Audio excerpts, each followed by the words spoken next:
Selamat pagi Bapak Ibu Saudara yang dikasihi Tuhan Yesus. Pada pagi hari ini kita belajar dari kitab Kejadian pasal 24. Kalau kemarin kita sudah belajar dari kitab Kejadian 23 ayat 1 sampai 3 dan juga Kejadian 23 ayat 4 sampai 20, sekarang pasal 24.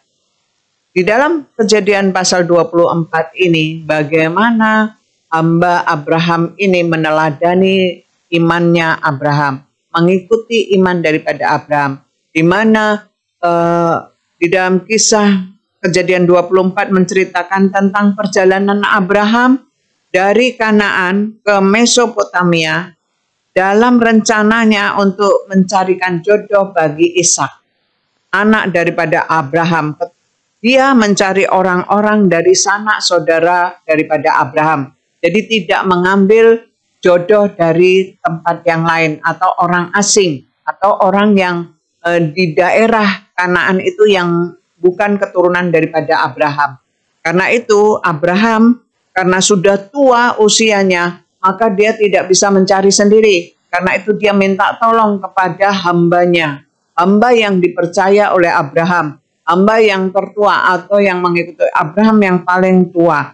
Yaitu seperti kita orang Batak, kalau mencari jodoh, maka dia mencari dari sanak saudaranya, yaitu mencari dengan paribannya atau impalnya seperti itu. Supaya tidak kemana-mana, menjadi satu keturunan seperti itu.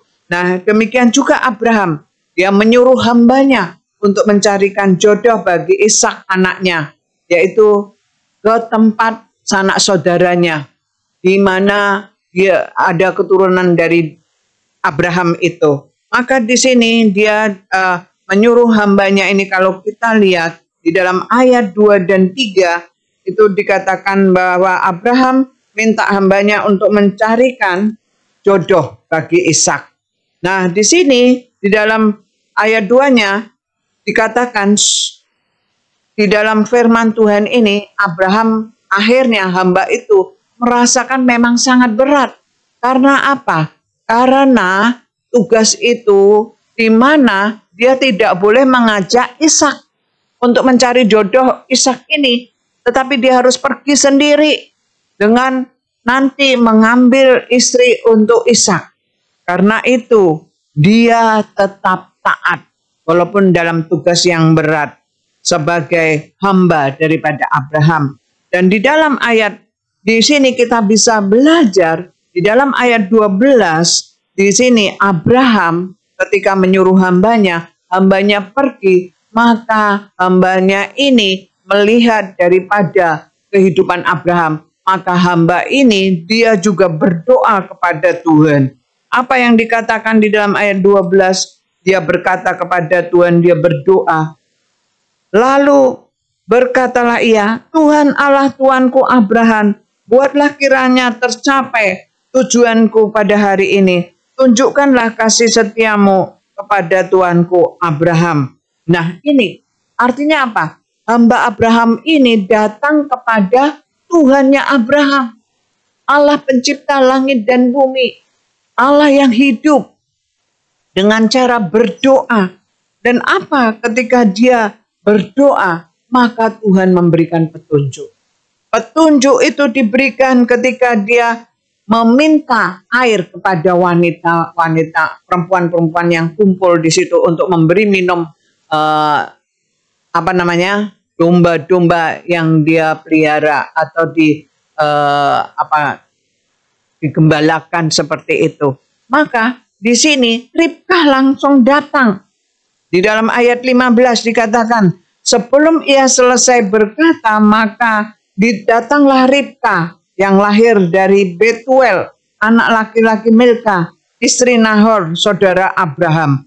Buyungnya dibawanya di atas bahunya. Artinya, Ribkah ini adalah keturunan dari sanak saudaranya Abraham. Jadi pas, saudara. Tuhan tunjukkan pas. Inilah pentingnya berdoa. Karena itu Bapak Ibu Saudara ketika mendapatkan masalah, maka Bapak Ibu Saudara kita ini harus berdoa. Berdoa untuk minta petunjuk Tuhan. Dan berdoa dengan penuh kepercayaan, yakin penuh bahwa Tuhan akan mengabulkan apa yang kita rindukan. Walaupun kita tidak tahu, Tuhan akan memberitahu. Yeremia 33 ayat 3 dikatakan, aku akan menjawab dan memberitahukan hal-hal yang tidak kau ketahui. Nah ini hamba Abraham juga mengerti itu, dia tidak tahu, dia blank. Tapi karena dia berdoa, Tuhan kasih tunjuk. Dan Ribkah menceritakan dari mana dia berasal. Gak taunya memang benar dia dari keturunan Abraham juga. Sehingga hamba daripada Abraham ini sungguh mengasihi Tuhan. Setelah dia tahu, dia ketemu dengan wanita yang menjadi jodohnya Ishak ini, maka apa yang dilakukan hambanya Abraham ini? Dia sujud kepada Tuhan. Kalau kita lihat, dia sujud kepada Tuhan. Artinya apa? Bahwa Tuhan itu benar-benar ada. Tuhan itu sungguh-sungguh yang dia percayai, yang memberikan petunjuk itu. Maka di sini di dalam ayat 26 kalau kita baca, ayat 26 dikatakan, lalu berlututlah orang itu dan sujud menyembah Tuhan. Artinya apa? Menunjukkan kerendahan hati di hadapan Tuhan. Dengan cara apa? Bersujud di hadapan Tuhan. Sungguh Tuhan, Engkau sangat baik. Engkau mengabulkan doaku sehingga memberi petunjuk Ribkah yang akan jadi jodohnya daripada Ishak. Ini ada kerendahan hati. Dan dia melihat bahwa Tuhannya Abraham sungguh hidup. Nah karena itu yang ketiga dia belajar di sini. Ayat 27 dia berkata kepada Tuhan apa? Serta berkata. Jadi setelah sujud menyembah Tuhan, maka hambanya daripada Abraham itu setelah menemukan Ribkah, dia berkata kepada Tuhan, terpujilah Tuhan Allah Tuanku Abraham yang tidak menarik kembali kasihnya dan setianya dari Tuanku itu, dan Tuhan telah menuntun aku di jalan ke rumah saudara-saudara Tuanku ini. Nah ini artinya apa? Dikabulkan. Dan setelah dikabulkan, dia menyembah Tuhan. Dia bersujud. Artinya ada menerima Tuhan yang benar-benar dia nyata berkuasa untuk menunjukkan Ribkah ini. Lalu yang ketiga kita bisa belajar. Dia mengucap syukur dengan memuji Tuhan. Sebaiknya kita juga demikian. Kita harus memuji Tuhan setelah doa kita dikabulkan. Jangan lupa diri. Jangan merasa diri hebat. Merasa itu adalah usaha saya. Itu adalah hasil pekerjaan saya. Tetapi ingatnya, semuanya adalah dari Tuhan. Seperti hamba Abraham ini. Dia memuji Tuhan. Terpujilah Tuhan Allah Abraham. Kita juga demikian. Setiap saat, setiap waktu, mari kita memuji Tuhan. Dan beriman seperti iman Abraham. Amin. Tuhan Yesus memberkati.